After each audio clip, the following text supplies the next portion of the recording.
안녕하세요. 저는 올해 45살이 된 중년의 남자입니다.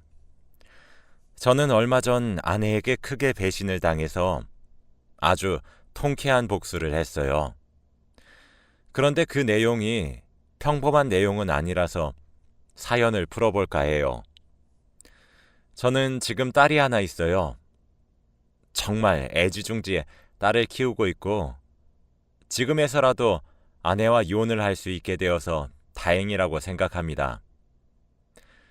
저는 저희 아내를 25살 때 만났어요. 그녀를 처음 본 순간은 제가 다니는 회사 근처에 있는 단골 커피숍에서 아르바이트를 하고 있어서 알게 되었습니다. 저는 커피를 주문하다가 본 그녀의 미모에 반했죠. 그녀는 솔직히 연예인이라고 봐도 무방할 정도로 너무 예뻤고 몸매도 너무 완벽하다 보니 소속사에서 연락도 많이 오고 남자가 주위에서 끊이질 않았죠. 그런데 저는 지극히 평범하고 일반적인 사람이라 그녀는 저를 쳐다봐 주지도 않았고 저도 당연히 저 같은 사람을 봐줄 거라는 기대조차 하지 않았습니다. 그런데 제 성격상 한 번 꽂히면 끝까지 승부를 보는 스타일이어서 그녀에게 대시를 하기로 결정했고 끝까지 구애를 해도 그녀가 넘어오지 않는다면 깔끔히 포기를 하기로 결정했어요. 저는 매일같이 그녀가 일하는 카페로 가서 매일 똑같은 음료 2잔을 주문했고 항상 한 잔은 그녀를 주면서 맛있게 먹으라고 했습니다. 처음에 그녀는 괜찮다고 거부했지만 계속되는 저의 구애에 조금 흔들리는 것 같았죠. 저는 바쁘거나 급한 일이 있으면 하루 정도 카페에 가지 못했어요.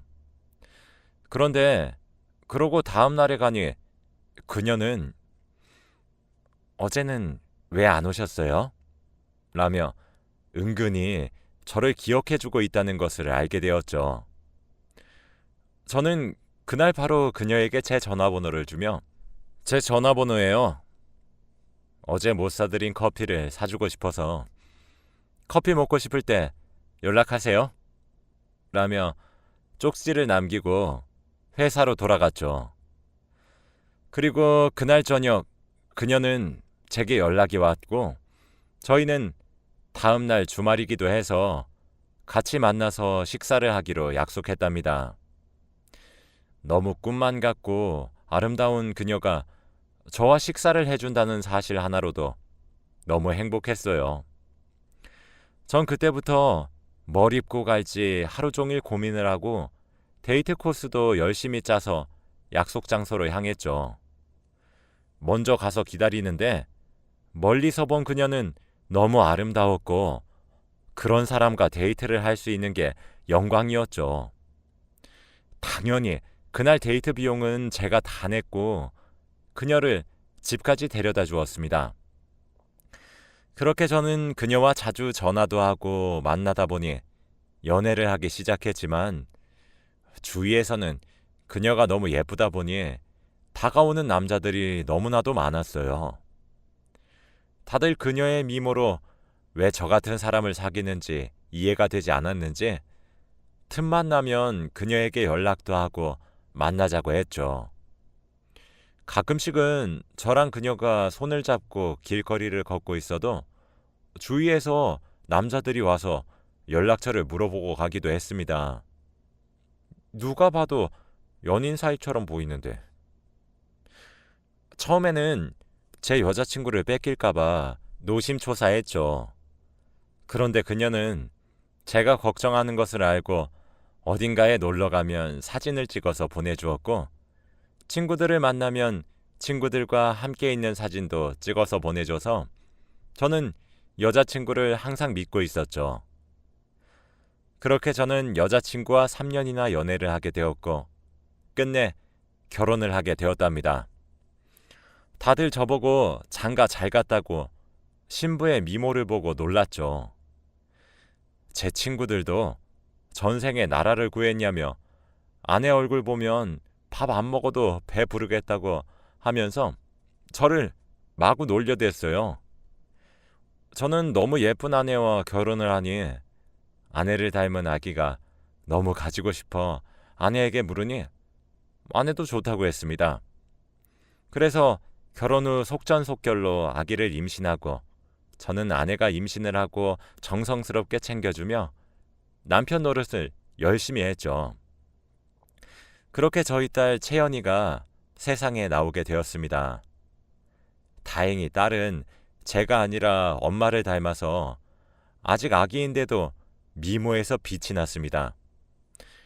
딸이 어느 정도 크니 아내가 갑자기 딸을 미국으로 유학을 보내고 싶다고 했어요. 저는 그게 무슨 소리냐며 그러면 누가 교육을 시킬 거냐고 했죠. 그런데 아내는 내가 가서 교육시키면 되지. 주기적으로 한국도 들어오고 오빠는 회사 때문에 같이 못 가지? 라고 하더라고요. 아내는 딸의 공부를 위해서 외국으로 유학을 보내는 게 좋다고 했고 저는 회사를 옮길 수 없기 때문에 혼자서 한국에 남아 딸과 아내의 뒷바라지를 해주기로 했죠. 저는 솔직히 돈도 많이 버는 편이고 아내가 일을 하지 않아도 먹고 사는데 지장은 없었지만 갑자기 유학을 보내고 싶다고 해서 저는 너무 당황스러웠어요. 채연이는 아직 8살밖에 되지 않아서 제가 많이 고민하기 시작하자 아내는 계속 더 크기 전에 얼른 갔다 와야 한다며 고집을 부렸어요. 하지만 연애를 할 때 저를 단 한 번도 실망을 시킨 적이 없는 아내라 그녀의 말을 믿기로 했습니다. 그렇게 출국하는 날 펑펑 우는 딸과 아내를 보내고 저는 집으로 돌아오니 너무 공허하고 외로웠죠. 저는 매달 월급의 대부분을 미국으로 보내서 딸이 공부하는 것을 뒷바라지해주는 기러기 아빠가 된 것이죠. 처음에는 너무 외롭고 힘들고 당장이라도 미국으로 가서 딸과 아내를 보고 싶었지만 그럴 여유도 없었고 미국과 한국의 시차는 너무 많이 나서 연락도 잘 안 되더군요. 그래도 딸과 아내는 자주 영상통화를 했고 전화도 많이 해주었습니다. 저는 아내와 딸이 있을 때 못했던 게임도 마음껏 했고 친구들을 저희 집에 불러다 같이 술도 마시면서 놀았습니다.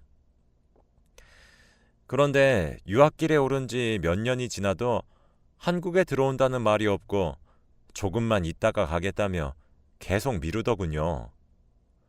그렇게 미루다 6년이나 지났어요. 저는 6년 동안 제 딸이 어떻게 크고 있는지 사진으로만 볼 수 있었던 거죠.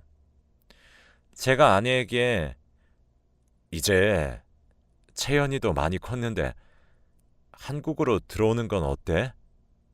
라고 물으면 아내는 미안해. 딱 1년만 더 있다가 갈게. 채연이가 여기서 너무 잘 적응해서 조금만 더 공부하고 한국으로 돌아갈게. 사랑해, 여보. 라고 하곤 했죠.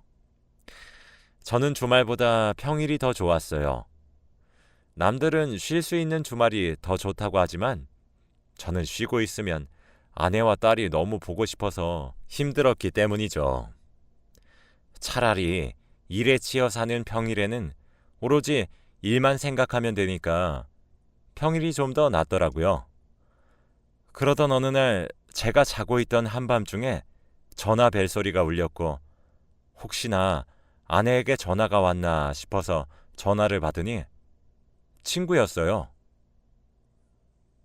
야, 너 어디냐? 나 집이지. 자고 있었는데 왜? 야, 네 아내 한국 왔어? 무슨 소리야. 아직 미국에 있지. 왜 그래? 뭐? 이상하다. 나 아까 네 아내 본 거 같은데. 에? 대체 어디서? 우리 호텔에서 봤지. 제 친구는 호텔에서 일하고 있는데 호텔 로비에서 제 아내가 다른 사람의 팔짱을 끼고 지나가고 있는 것을 목격했다고 했어요. 하지만 아내가 팔짱을 끼고 있었던 상대방은 나이가 많아 보여서 장인어른과 함께 있었다고 생각했다더군요. 그런데 가만 생각해보니 부녀 사이로는 보이지 않는 분위기라 제게 연락을 한 거였죠. 저는 제 친구에게 잘못 봤을 거라고 말한 뒤에 다시 잠에 들려고 했지만 도저히 잠이 오지 않았습니다. 전 아내에게 전화를 걸었어요. 하지만 아내는 받지 않았죠. 아니겠지 싶으면서도 설마 하는 심정으로 저는 밤을 꼴딱 지새우고 그 호텔로 달려가서 로비에서 하루 종일 기다렸어요. 그런데 정말 멀리서 아내는 어떤 할아버지의 팔짱을 끼고 걸어오더군요. 그게 6년 만에 본 아내의 모습이었습니다. 미국에 있어야 할 아내가 장인어른도 아닌 모르는 할아버지의 팔짱을 끼고 웃으며 지나가고 있었고, 저도 모르게 저는 제 몸을 숨겼죠. 그럼 제 딸은 도대체 어디에 있고 미국에서 언제 들어온 것일까요? 모든 것이 이해가 되지 않았습니다. 저는 너무 황당해서 그 자리에서 얼어버렸습니다. 그리고 바로 아내에게 전화를 했는데 통화 연결음이 길게 가더니 결국 받더군요. 여보, 지금 어디야? 어디긴, 미국 집에 있지. 그럼 채연이는? 채연이 지금 자고 있어. 왜 그래 갑자기? 진짜야? 그럼 당연하지. 내 말 못 믿어? 아니야. 알겠어. 전화를 끊은 후 저는 앞으로 어떻게 살아야 할지 너무 막막했습니다. 저는 딸과 아내를 위해서 돈을 벌고 6년 동안 헌신했는데 이렇게 되돌아오다니요. 저는 회사에 몸이 아프다 핑계를 댄 뒤 그들을 미행하기 시작했습니다. 그들은 최고급 레스토랑에 가서 맛있는 음식을 먹고 난 후 별장으로 가서 둘만의 시간을 보내더군요. 아마 돈 많은 할아버지와 바람을 피우고 있는 것 같더라고요. 그리고 할아버지도 자신의 아내 모르게 제 아내와 바람을 피우고 있었던 것입니다. 저는 참을 수 없는 배신감과 분노로 아내와 이혼을 하기로 결심했고, 이혼을 하기 위해 필요한 증거를 수집하기 위해서 사람을 시켜 그들의 뒷조사를 했습니다. 조사를 했더니 아내는 예쁜 미모로 돈 많은 할아버지를 꼬셔서 명품 가방과 옷들을 잔뜩 샀고, 할아버지는 저희 아내를 여자친구로 주위 사람들한테 소개하고 다니면서 지내고 있었더군요. 그들은 매주 주말만 되면 별장으로 가서 둘만의 시간을 보냈고, 평일에는 같이 골프도 치러 다니기도 했습니다. 저는 증거도 어느 정도 다 모았고 이제 아내에게 제대로 복수를 해주기 위해 아내를 만나 당당히 이혼 서류를 내밀려고 했어요. 그런데 아내는 제 연락도 잘 받지 않아서 도저히 만날 수가 없더군요. 저는 왠지 아내와 딸에게 돈을 보내지 않으면 아내가 연락이 올 것 같아서 돈을 보내지 않기 시작했어요. 그랬더니 정말로 아내에게 전화가 왔습니다. 여보, 왜 돈 안 보냈어? 내가 너한테 돈을 왜 보내냐? 너 돈 많은 영감탱이랑 잘 먹고 잘 살고 있더만. 여보, 아니, 그게 아니라 언제 안 거야? 뭐? 너 지금 그게 중요해? 도대체 한국에는 언제 들어온 거고? 채연이는 어디서 뭐 하고 있는 거야? 그냥 이혼하자 우리. 여보, 일단 만나서 얘기해. 제발 부탁이야. 6년 동안 한 번도 만나자는 말 없었으면서 이혼하자니까 만나자고 하냐? 넌 양심도 없냐? 오빠, 나도 다 사정이 있었어. 만나서 얘기해. 응? 저는 증거물을 다 가지고 약속 장소에 갔고 혹시 몰라서 녹음기도 켜서 녹음을 시작했습니다. 아내는 먼저 도착해서 저를 기다리고 있더군요. 여보, 오랜만이야. 몇 년 만에 안색이 좋아 보인다. 왜? 영감탱이가 피부 미용도 해주디?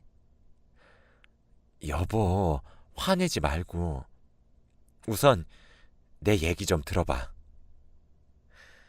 아내는 미국으로 채연이와 함께 떠난 후 정말 열심히 채연이의 교육을 위해서 힘썼다고 합니다. 하지만 채연이는 미국 생활에 잘 적응도 못하고 한국인 차별도 너무 심해서 가출도 밥 먹듯이 했다고 해요. 그런데 아내는 이런 얘기를 저한테 하면 한국에서 혼자 있을 저에게 짐이 되는 것만 같아서 혼자서 끙끙 앓고 있었는데 그때 손을 건넨 사람이 바로 그 할아버지였다고 해요. 자기도 그 사람을 좋아하고 있는 건 아닌데 자기한테 퍼주고 돈도 많아서 끌렸었다고 합니다. 아직 딸이 있다는 사실도 모른다고 해요. 그래서 채연이는 지금 어디 있어? 채연이는 지금 같이 살고 있지. 아내가 집을 잘 들어가지 않으니 채연이가 기특하게도 혼자서 밥도 해먹고 학교도 혼자 가면서 지내고 있다더군요. 채연이는 왜 나한테 연락을 안 해? 아, 그게 사실은 내가 오빠한테 연락하지 말라고 했어. 연락하면 오빠가 싫어할 테니까 하지 말라고. 미안해. 그게 채연이가 당신한테 연락해서 사실을 말할 것 같아서. 그럼 당신이 찾아올 것 아냐. 저는 아내의 말에 화가 치밀어 올랐고 당장이라도 아내의 뺨을 내려치고 싶었지만 그곳엔 보는 눈이 너무 많아서 아무것도 할 수 없었죠. 그래서 이제는 어떻게 할 건데? 나는 너랑 이제 이혼하고 채연이랑 둘이서 살 생각인데 너는 그 할아버지랑 살 거니? 오빠, 제발 이혼만은 안 하면 안 될까? 내가 채연이 없이 어떻게 살아? 응? 내가 얼른 그 사람 정리하고 올게. 제발 부탁할게. 저는 아내의 눈물 섞인 목소리를 들으니 마음이 조금 흔들렸고 결국 아내가 그 사람과 정리를 한다는 말을 믿기로 했습니다. 하지만 몇 주가 지나도 아내는 연락 한 통이 없어서 설마 또 거짓말을 했나 싶은 마음에 또 사람을 시켜 아내의 뒷조사를 했어요. 역시나 그 할아버지와 둘이서 해외로 도망가려는 계획을 세우고 있더군요. 비행기도 당장 내일이었고 채연이는 같이 가지 않는 것 같았습니다. 저는 너무 황당하고 그 사람을 믿은 제 탓을 하며 당장 증거물들을 챙겨서 공항으로 향했습니다. 공항으로 가서 몇 시간 동안 매의 눈으로 아내와 그 사람을 찾았고 결국 그들이 비행기를 타려고 할 때 저는 그들 앞에 다가갔죠. 아내는 저를 보면서 매우 놀랐지만 그 할아버지에게 들키지 않게 하기 위해 모른 척을 하는 것 같았고 할아버지는 제가 누군지 모르는 눈치였어요. 저는 그때 녹음해 두었던 녹음기를 틀고 제 딸의 사진과 발암 증거들을 그들의 얼굴에 던졌습니다. 그 할아버지는 녹음기에 녹음된 아내의 얘기에 자신을 좋아하지 않는다는 말을 듣고 뒷목을 잡고 쓰러졌고, 지나가던 사람들은 사진을 보고 다들 놀라서 아내를 바라보니 아내가 화가 잔뜩 났는지 얼굴이 빨개지며 저를 노려봤죠. 그러더니 갑자기 제 뺨을 때리면서 야, 네가 나한테 뭐 해준 게 있다고 나한테 이래? 응? 얼굴도 못생긴 게. 야, 돈 좀 번다고 해서 결혼해줬더니 이게 고마운 줄도 모르고. 나 같은 여자가 어디서 생기다 만 것 같은 너 같은 남자랑 결혼하겠냐? 주제를 알아야지. 됐고, 이렇게 된 거 채연이는 네가 키워. 난 절대 못 키워. 라고 말했고, 경호원들이 아내를 말렸습니다. 주위에 있던 사람들은 아내가 그 난리를 피우는 것을 영상을 찍기 시작했어요. 아내는 야 이것들아, 내가 무슨 사람인지 알아? 그만 찍어. 너희들 다 고소할 거야. 라고 했고, 결국 경호원에 의해 끌려갔습니다.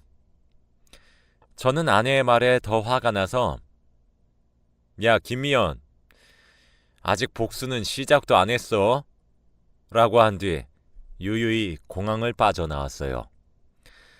저는 경찰서에 가서 딸이 사는 곳으로 찾아갔고 6년 만에 처음으로 딸을 볼 수 있었죠.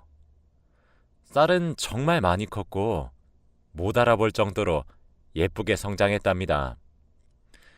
학교에서 하교를 하고 있는 딸에게 다가갔고 딸은 다행히 저를 알아보는지 놀라는 눈치였죠. 채연이와 같이 근처 카페로 가서 앉아서 서로 아무 말도 하지 않았어요. 그렇게 30분이 흘렀고 주문한 음료도 다 먹어갈 때쯤 제가 먼저 채연이한테 채연아, 아빠 오랜만에 보니까 어때? 라고 물었어요. 채연이는 너무 좋아. 사실 너무 보고 싶었는데 엄마가 계속 안 된다고 해서 혼자서 찾아갈까 싶었는데 아빠가 먼저 나를 찾아와줘서 너무 고마워. 근데 엄마는? 이라고 대답했죠. 저는 입을 꾹 다물었어요. 어디서부터 설명을 해야 할지 모르겠더라고요. 엄마는 아마 이제 못 올 거야. 앞으로는 아빠랑 둘이서 살아야 할 것 같은데 채연이는 어때? 정말로?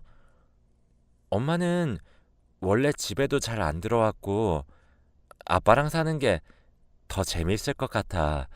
그리고 나 사실 많이 외로웠거든.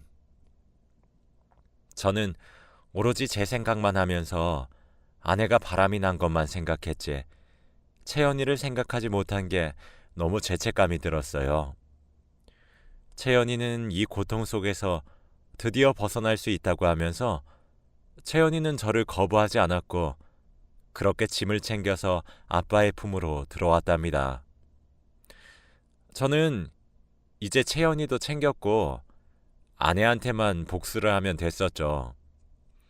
저는 변호사를 선임해서 우선 최대한 그 할아버지를 철저히 조사해서 구속을 시킬 수 있는 방법을 마련하려고 했습니다. 그 할아버지 아내분을 찾아가서 아내와 바람을 핀 증거를 보여드리고 결국 이혼을 진행하도록 했죠. 알고 보니 그 할아버지는 소문이 자자한 아주 악질인 인간이었더라고요. 그래서 그 할아버지는 구속이 쉽게 진행되었습니다. 이제 아내에게만 복수하면 되는데 혼자서 곰곰이 생각했죠. 평범하게 이혼을 하고 위자료를 청구하는 건 너무 식상했고 어떻게든 아내가 고통스럽게 벌을 받았으면 좋겠다고 생각했거든요. 그래서 저는 고심 끝에 아내를 입원시키기로 했습니다. 저와 채연이는 정신과 상담도 받으면서 의사들에게서 동의서를 받았고 그때 공항에서 사람들이 찍었던 영상 덕분에 증거가 확보되었죠. 그리고 가족 2인의 동의서만 있으면 되었기 때문에 채연이는 엄마가 병원에서 정신과 치료를 받길 원했고 저도 동의했어서 아내는 정신과에서 입원 치료를 받게 되었습니다. 저는 처갓집에도 다 증거를 보여드리며 이야기를 했고 신기하게도 다들 화를 내면서 아내의 입원을 적극적으로 찬성하더군요. 알고 보니 아내는 망상장애를 앓고 있더군요. 그래서 어차피 정신과 입원을 통해 치료를 진행해야 했답니다. 아내는 자기가 젊은 시절에 너무 예쁘고 인기가 많았던 기억을 떠올리면서 지금도 자기가 위대하다는 망상에 사로잡혀 있어요. 그래서 제가 가끔씩 면회를 하러 와도 아내는 저를 밑사람으로 대우하면서 만만하게 보곤 하죠. 제 딸이 맞고 살았다고 생각하니 억장이 무너졌고 아내를 똑같이 만들어주고 싶은 마음은 굴뚝 같았지만 마음속으로만 생각했죠. 저희 딸은 엄마를 보면 그때 맞은 기억이 떠올라서 보고 싶지 않다고 했기 때문에 딸은 데리고 가지 않았습니다. 그렇게 저는 아내에게 통쾌하게 복수를 하고 지금은 오로지 채연이를 위해서 살고 있습니다. 다른 사람들은 너무 잔인하다고 생각할진 모르겠지만 제게 거짓말을 하고 바람을 피운 것도 모자라 아이에게 상처를 주고 돈에 미친 여자를 도대체 정신병자라고 할 수 없다면 뭐라고 할 수 있을까요? 제 사연은 여기까지입니다. 읽어주셔서 감사합니다.